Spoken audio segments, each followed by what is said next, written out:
Earth Angels! Kamusta? Welcome back to Pinay Angel Tarot.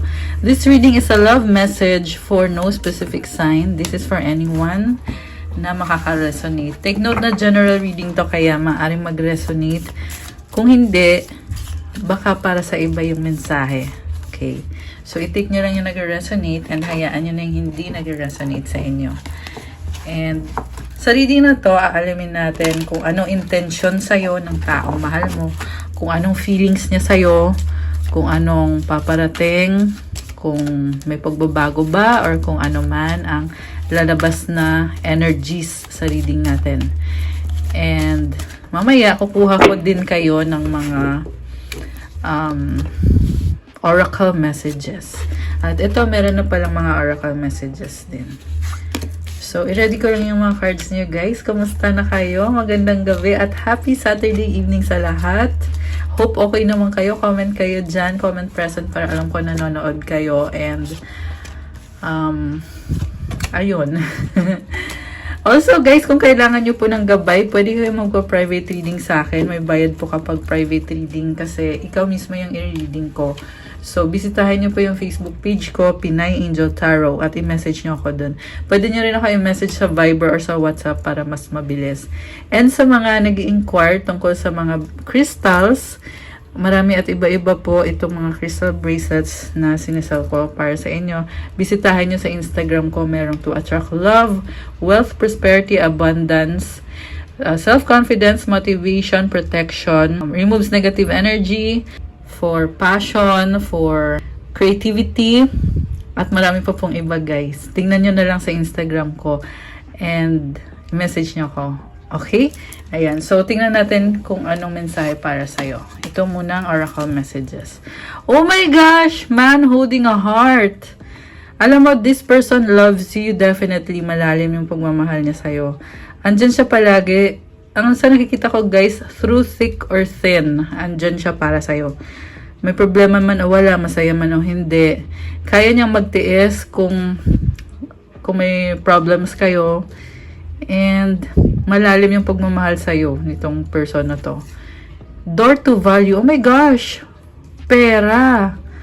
So, alam mo, may lumabas dito, swerte sa finances. Ayan. Alam ko love reading to, pero magandang balita to. Connected naman sa money nyo. Ayan. So, next card is mask. Not showing true feelings. Love. Okay. Oh my gosh, guys. May love card ka. So, yung person mo, tinatago niya yung totoong nararamdaman niya sa'yo. Pero sa totoo lang, love ka niya talaga. Unconditional na pagmamahal. And, bakit? Yung tanong ko lang is, bakit kailangan itago? Diba? Pero tingnan natin mamaya sa reading. Ang ganda nito, guys, oh. Love. Okay. So, tingnan natin. Ang overall energy mo. Oh my goodness! Overall energy mo, Empress. Ng person mo pala. So, definitely in love sa'yo tong taong to. Maswerte ka sa kanya kasi gusto ka niya makasama for a long time, forever. At there is abundance sa buhay niya ngayon. Mukhang ready na siyang magmahal. Okay, yan yung nakita ko dito. Possible din na gusto niyang magkaanak kayo. There is physical attraction, so much attraction. And, ayun, gusto niya makasama ka. So, mamaya i-clarify pa natin yan. Ang focus niya ngayon is 5 of Swords. Mukhang meron ata kayong argument or disagreement. Pinoproblema ka niya eh. Ayan oh. Ayan. What crosses this person is the Magician. Pinoproblema niya yung sitwasyon kasi pakiramdam niya talo siya. Nakita ko parang minamanipulate niya eh. Possible na gusto niya magkaayos kayo pero parang ginagawa niya ng paraan kasi inuuna niya yung sarili niya. Andito yung manifestation symbol eh. So, sabi din dito, ready na siya. So, kung ano yon, mukhang ready na siyang mag-multitasking. Mukhang nagsasabay-sabay yung mga responsibilidad niya. Possible na isasabay ka niya. kasi nagmamanifest siya eh. Tinatry niyang balansehin. Okay. So, what lies below this person is Ace of Swords. Bagong idea. May gusto siyang gawin. Something na bago. Bagong simula to para sa kanya.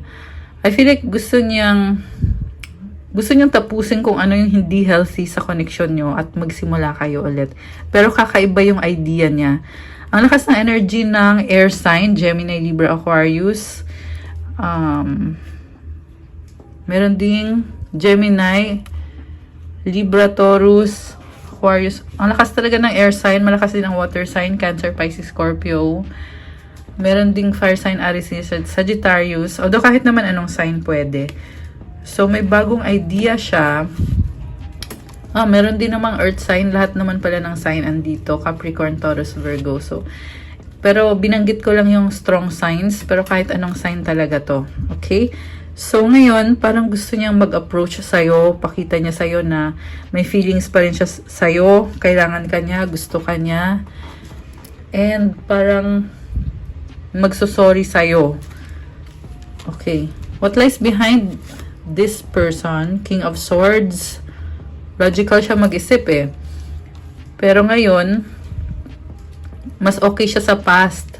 Parang tingin niya sa sarili niya. Excuse me. Sorry. Parang sa past, much stronger siya.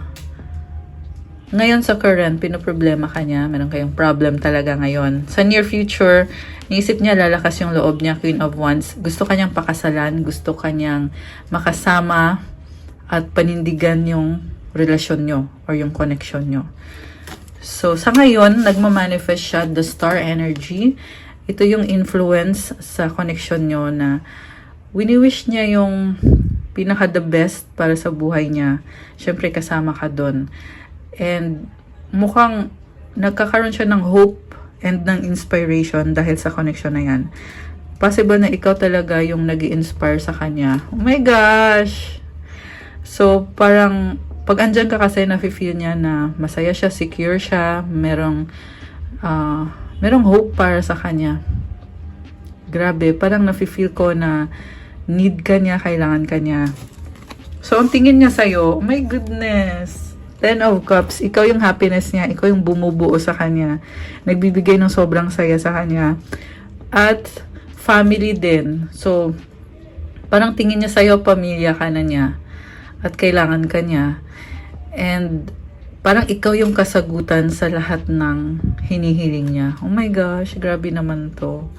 So, 10 of Cups, super love ka ng taong to, guys. Okay. And then, yung next card mo or yung mutual energies is 9 of Wands. Okay, so may nakita ko dito, ang daming frustration sa relasyon nyo, no? Parang ilang beses na hindi kayo nagkasundo ng taong yan. Pero, lumalaban pa rin siya eh. Ibig sabihin, andyan pa rin siya, hindi pa siya nawawala. So, possible na yung iba sa inyo, binlock yung communication or parang may inis eh. Okay? Or baka no contact. Okay. Outcome is 7 of Cups. Pinapangarap ka niya talaga pero nalilito pa siya kung paano, anong gagawin niya, paano niya ipapakita sa'yo yung totoong feelings niya. Oh my gosh! Nakakaloka. Super love ka ng taong to. So, mag-clarify tayo. Teka, kuha lang ako ng mga cards. The World, the Hermit, 6 of Cups. Oh my goodness. So, ending sa new beginnings. Nahihirapan siya sa buhay niya eh. Focus siya sa sarili niya. Parang feeling niya sa sarili niya. Madali siyang masaktan. Vulnerable siya. Namimiss ka niya. Kailangan ka niya. May mga memories kayo eh. So, meron din siyang lesson learned dito. Kita mo itong The World card, merong circle, 'di ba? So, yung circle na yan, it symbolizes completion of a cycle na napakahabang cycle na nagtatapos. At ngayon sa bagong simula, nagsa-start siya sa sarili niya eh. Ano bang kailangan ko? Ano bang gusto ko? And yes, favorable sa'yo. Nafe-feel niya na kailangan ka niya maging parte ng buhay niya. Princess of Cups, okay. Merong opportunity. 2 of Cups para mag-reconcile. So, I feel like crush na crush ka niya. Sobrang gusto ka ng taong to. Strength. Oh my gosh. 5 of Cups. 4 of Swords. Alam mo, nagsastruggle siya.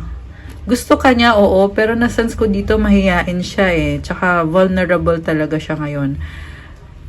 Nanghihinayang. Merong panghihinayang kasi nagkaroon kayo ng problems.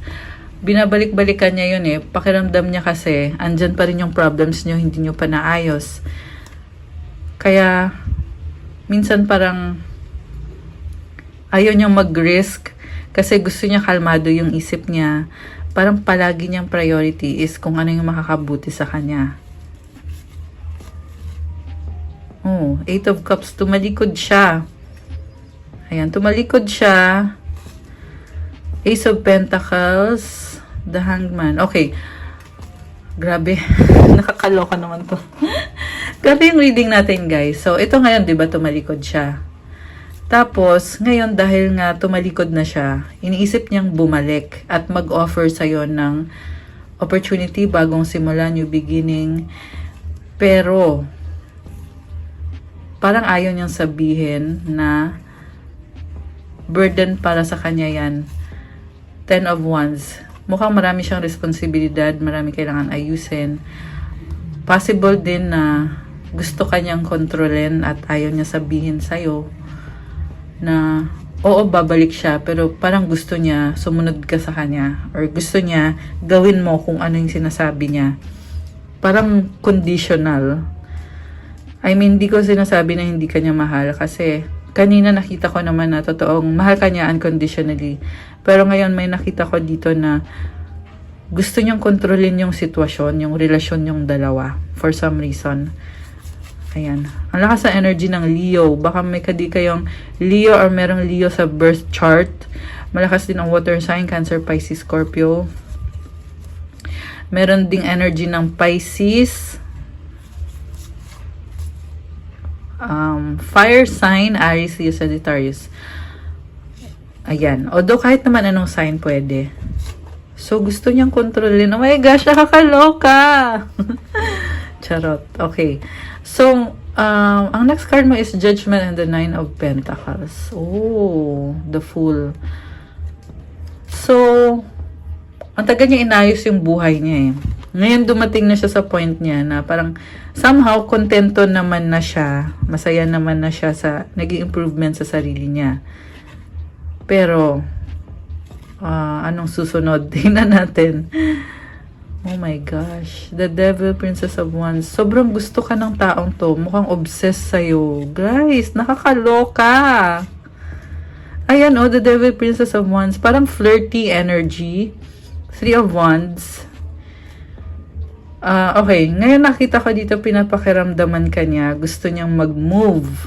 Ayan, gusto niyang mag-the moves. The moves. Gusto niyang mag-move. Kasi, hindi ka maalis sa isip niya. Gusto niya ipakita sa'yo yung attraction niya sa'yo. And lumabas din dito guys na parang lumalakas yung ano niya eh. Yung loob niya eh. Andito kasi si Emperor at si 6 of Pentacles. 7 of Pentacles. Alam mo, nakita ko dito, aalagaan ka niya. And may iba din siyang responsibilidad sa buhay. Very practical energy. Andito yung 2 of Pentacles.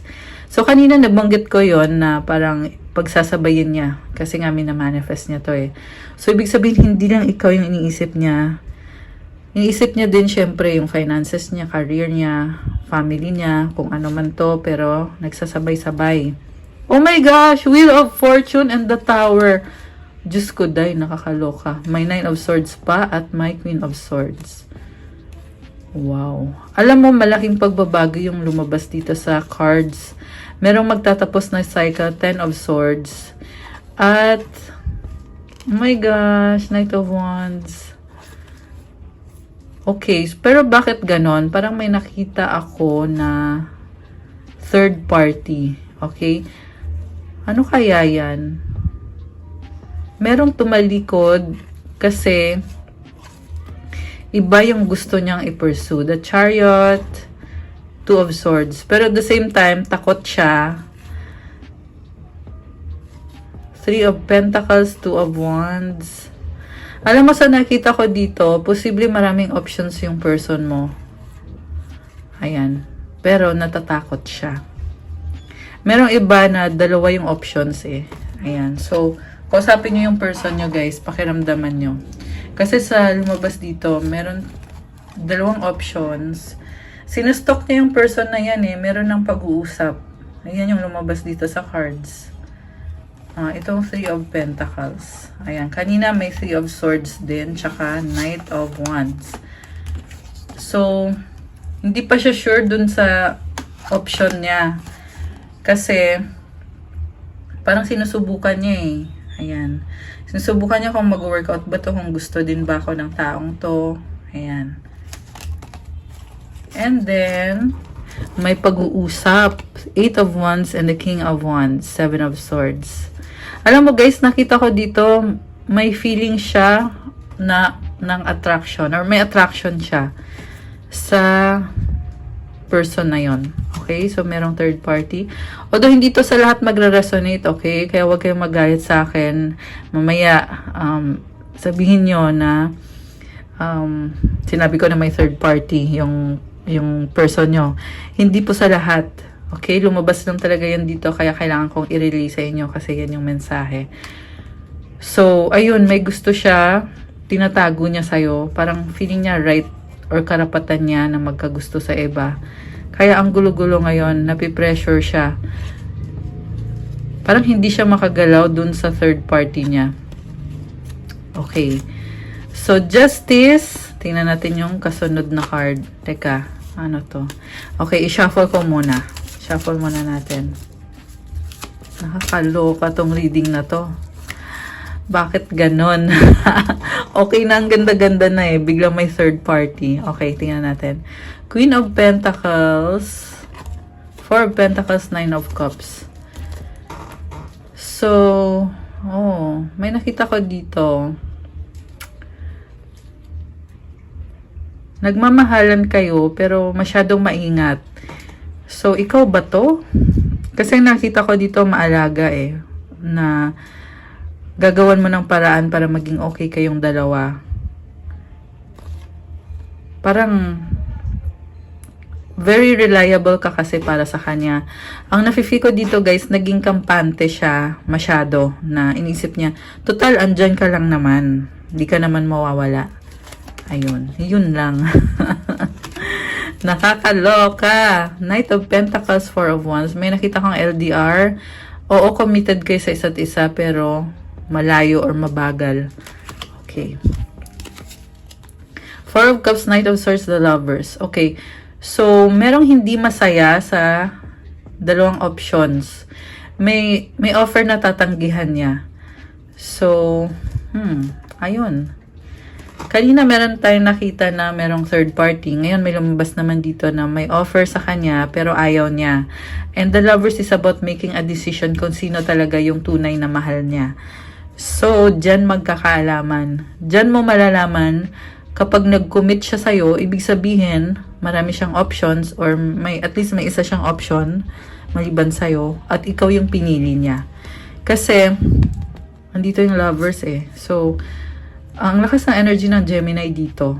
Check nyo yung birth chart ng person nyo. Kung hindi siya sun sign na Gemini, possible yan moon, rising, or Venus sign ay Gemini. Okay, although kahit naman anong sign pwede. Okay, kahit hindi Gemini. So, next card is Temperance, Knight of Cups, Three of Cups. Okay, so nag-a-adjust kasi romantic, may love, may romance. Alam mo, nakita ko dito, super in love at idealistic. So, posible naman na yung nakita nating third party temptation para sa kanya.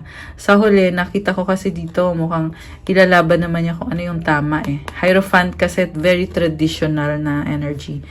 And Temperance, kaya niya ilalaban yung connection nyo kasi gusto niya yung balance kayo, nagtutulungan kayo. And sa nakita ko parang more on masaya siya sa'yo. Sabi ko nga kanina, ikaw yung hope niya, yung inspiration niya. Okay. So, ubusin na natin tong mga cards. Six of Wands, King of Pentacles, the Justice card. Okay, victory and success sa finances. Strong ka eh. Ayan. So, nakita ko ikaw to merong achievement. Possible din naman na yung person mo yan na meron siyang success sa career. Queen of Cups, the Moon, Ten of Pentacles. Wow! May nakita ko dito guys, water sign, Cancer, Pisces, Scorpio. Merong money. Ayan oh, kaperahan yan. Ayan, congratulations. Kung sino man tong nasagap natin na merong perang paparating. Okay. Next cards, Ace of Wands, Death, Sun, King of Cups, Five of Pentacles, Eight of Pentacles, Princess of Swords.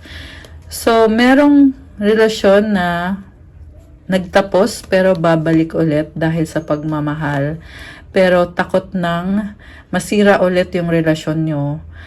Kaya mas pinipili niya or mas pinipili mo na mag-focus sa sarili at sa trabaho. Parang I feel like ikaw to eh na nagtapos na yung connection ninyo ng taong yan, nabigyan ng bagong opportunity kasi nga mahal niyo isa't isa. Pero ngayon, hirap ka na, parang kumbaga, may lamat na or meron na talagang something dito na parang hindi na may ibabalik. Unless siguro kung pag-usapan nyo talaga yung masinsinan na pag-uusap, heart-to-heart conversation. And ang ginagawa mo na lang is hinihintay mo siya, parang inisip mo na lang na, sige, gawin mo na lang kung ano yung magpapasaya sa'yo. Andito lang ako. And sa ngayon, curious ka pa rin sa kanya, pero hinahayaan mo na lang siya. Ayan. So, grabe no, ang haba ng story, pero natapos din. Nakakaloka. Parang roller coaster ride yung reading natin ngayon, guys. Ayan, so, alam mo sa huli yung lumabas na, na third party, hindi sa lahat yon at meron kasing magdidesisyon eh. So, kahit merong temptation sa paligid, merong magdidesisyon na ikaw yung pipiliin niya. So, yan yung mahalaga sa reading na to. Misunderstanding nagtatampo. Oh my gosh! Akin ka lang, possessive. Diyos ko da, yun lang yung problema dito kasi hindi niya kayang mawala ka eh. Or hindi niya kaya makita na may iba ka. Inisip niya dapat akin ka lang, possessive siya sa'yo. Ayan, pero merong misunderstanding or tampuhan. Oops, nalaglag. Okay. Akin ka lang paulit-ulit sa isip. O, diba? Naisip ka niya. So, siguro spending time with friends, pabago-bago, doubt. Okay, merong iba sa inyo ay maraming options, kaya pabago-bago, no? Or maraming friends. Ayan. Kaya nalilito tuloy. Okay, so ano pang energies dito sa reading natin ngayong gabi? Okay, ito. Oh my gosh, babe! And matigas ang ulo, stubborn. So, ibig sabihin pag matigas ang ulo, guys, parang may sariling mundo to eh. Na hindi siya sumasang-ayon sa'yo. Yung papaniwalaan lang niya kung ano yung tingin niya sa sitwasyon. Parang tingin niya laging siya yung tama, siya yung masusunod. Kanina nga sabi ko nga sa'yo eh, gusto niyang bumalik sa'yo pero may kondisyon na dapat siya yung masusunod. Control niya yung relasyon niyo o yung connection niyo. Nakakaloka. Ba't ganon? Oh my gosh! I miss you! Kilig much, super in love. Diyos ko, day. Ayan. May mga kilig-kilig moments. Okay, so, last card para sa ating viewers. Oh my gosh! Yes, yes, yes. This is a wish granted. Isa pa nga. Okay, merong toxic. Oh. Alam mo, nakita ko dito, obsession to eh. Oh my gosh. Unhealthy. Entitled, toxic, obsessed, cheating, third party. Meron talagang unhealthy habits yung iba sa inyo guys. Yung kadil nyo. Ayan. Although hindi lahat to ha. Pero kung resonate ka sa reading na to, ayan, possible. Possible na yan yung mga makakadil mo. Okay. The one that got away. Oh my gosh! Sweet. Nakakaloka. So, very romantic energy. Okay. Kuha ko kayo ng advice card. Self-care. Okay. And advice.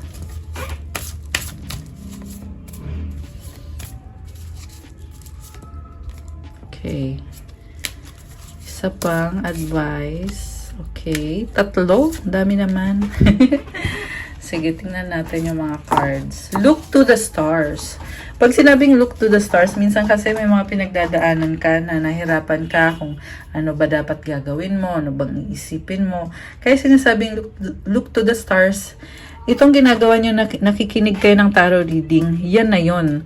Kasi tinitingnan nyo kung ano yung energies eh. So, kung ano yung susunod na possibilities sa connection ninyo, kung meron bang paparating na manifestations or blessings. Ayan. So, gabay kasi to guys eh. So, ayan, gusto ko lang din sabihin na since gabay ito at general reading to, hindi bawat sinasabi ko ay para sa'yo. So, i-filter mo din kung alin dyan yung hindi para sa'yo. Okay? So, kung para naman sa'yo, gamitin mo siya bilang gabay sa kung ano yung susunod na gagawin mo or anong susunod na steps mo or kung paano mo dapat tingnan yung sitwasyon. Next card, movement. Wow! Siguro nag-exercise or sumasayaw-sayaw kayo. Or yan yung kailangan yung gawin. Healthy kasi talaga yung movement kasi yung energy mo nagfo-flow sa katawan mo. So, kaya marami ka ding ma-attract na blessings. Okay, so ito na yung mga advice card. Independence. The more you learn to feed yourself on the inside and care for the inner child, the more freestanding you become. Help me feed and love this inner child, dear Lord. Wow! So, mahalin at alagaan mo ang sarili mo. Bigay mo sa sarili mo kung ano yung happiness mo. Pag ginawa mo yun, magiging more independent ka. Mas kaya mong alagaan at mahalin ang sarili mo. So, keep up the good work. I feel like yan ang gustong sabihin sa'yo ng universe. Kita mo yung mga bulaklak. It symbolizes abundance. Wow, I love it. Next card is, oh my gosh, loneliness. Sabi dito, when you stop fearing your aloneness, you stop settling for less than you deserve. May I embrace and love my solitude. And that's when kindred spirits can finally come. So, meron kasi dito natatakot mag-isa eh. Huwag ka daw matakot doon kasi pag hindi ka natatakot mag-isa, hindi ka magsasettle for less. Ibig sabihin, hindi mo kailangan magtiis sa person na hindi ka naman masaya. Na mas okay ka kung mag-isa ka. 'Di ba? I-enjoy mo daw yung solitude mo. Ayan, mahalin mo daw yung solitude mo. Kasi pag ginawa mo yon at naging independent ka, magugulat ka na lang na papasok sa buhay mo kung sino yung meant para sa'yo. Madalas guys, soulmate mo yung papasok sa buhay mo. Ayan, yan yung nafe-feel ko dito sa reading natin. Parehong card, it talks about independence, being alone.